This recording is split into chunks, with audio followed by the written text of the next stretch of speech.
আকীদা বুঝার আগে তিনটা কথা আমরা মনে রাখব। আকীদা মৌলিকভাবে তিন ভাবে বিভক্ত। এক নাম্বার তাওহীদ, দুই নাম্বার রিসালাত, তিন নাম্বার আখিরাত। তাওহীদ আল্লাহকে বিশ্বাস করা, আল্লাহর একত্ববাদ স্বীকার করা। দুই নাম্বার রিসালাত, মুহাম্মদ সাল্লাল্লাহু আলাইহি সাল্লাম সহ যত নবী আল্লাহ দুনিয়াতে পাঠিয়েছে সকলকে বিশ্বাস করা আর আমাদের নবীকে শেষ নবী মনে করা। তিন নাম্বার আখিরাত, পরকালকে বিশ্বাস করা। এই তিনটা আকীদা মৌলিকভাবে মনে রাখবেন। আর সবাই সহজে দুইটা বাংলা মুখস্থ করে নেবেন। বলেন আমার সাথে, সুষ্ঠু কিছু আকীদা লালন, সুষ্ঠু কিছু আমল পালন। বাস এই দুইটা কথা মনে রাখলে হয়। সুষ্ঠু কিছু আকীদা লালন করবেন আর সুষ্ঠু সঠিক কিছু আমল পালন করবেন, মরবেন জান্নাতে প্রবেশ করবেন। কিছু সুষ্ঠু আকীদা লালন করবেন, কিছু সঠিক আমল পালন করবেন, মরবেন সুন্দরভাবে জান্নাতে যাবেন। কিন্তু না, এই সহজ জিনিসটারও ঘুরায় পেঁচায় কঠিন বানাইবেন যাতে মরার পর মাইর খাওয়া শুরু হয়। এরকম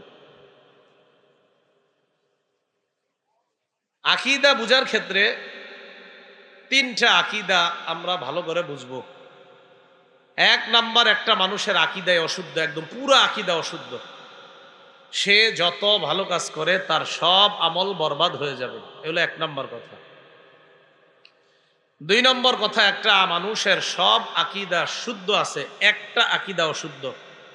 প্রথম হলো তার আকীদাই অশুদ্ধ, কোনো ভালো আকীদা নাই, তার সব অশুদ্ধ আকীদা, কিন্তু কাজ করে সব ভালো।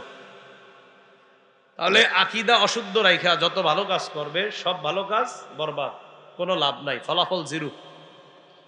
দুই নম্বর, একটা মানুষের সবগুলো আকীদা শুদ্ধ আছে, একটা আকীদা অশুদ্ধ। এই সব আকীদা শুদ্ধ থাকার পরেও একটা আকীদা অশুদ্ধ হওয়ার কারণেও তার আমল সব বরবাদ হয়ে যাবে। তাহলে প্রথমটা সব আকীদা অশুদ্ধ, দ্বিতীয়টা সব শুদ্ধ, খালি একটা অশুদ্ধ এবং ভয়ঙ্কর অশুদ্ধ, যেটার কারণে তার ঈমান চলে যাবে, তো সব বরবাদ। তিন নাম্বার, আকীদা শুদ্ধ আছে, একদম পুরা পিওর আকীদা 100%। সে আল্লাহর বিধিনিষেধ সব স্বীকার করে। কি করে? স্বীকার যে হ্যাঁ, আল্লাহ যেগুলারে হুকুম করছে এগুলা মানা, যেগুলা নিষেধ করছে এগুলা থেকে বাঁচা, এটি সব স্বীকার করে। পর্দা করা ফরজ এই এলাকার নারীরা স্বীকার করে, কিন্তু এরপরেও করতেছে না, কিন্তু স্বীকার করে। পর্দা যে ফরজ এটা স্বীকার করে, কিন্তু পর্দা স্বীকার করে ফরজ, তার মানে তার আকীদাটা বিশুদ্ধ, কোনো একটা কারণে সে পালন করতেছে না। তো এই যে বিশুদ্ধ আকীদা রাইখা শয়তানের ধোকায় যদি আমল একটু কমও থাকে, কিন্তু বিশুদ্ধ আকীদা নিয়ে যদি কবরে যায়, তাহলে খারাপ আমলের কারণে বিভিন্ন মেয়াদে জাহান্নামে শাস্তি ভোগ করার পর শুদ্ধ আকীদার কারণে একদিন না একদিন আল্লাহ জান্নাত দান করবে।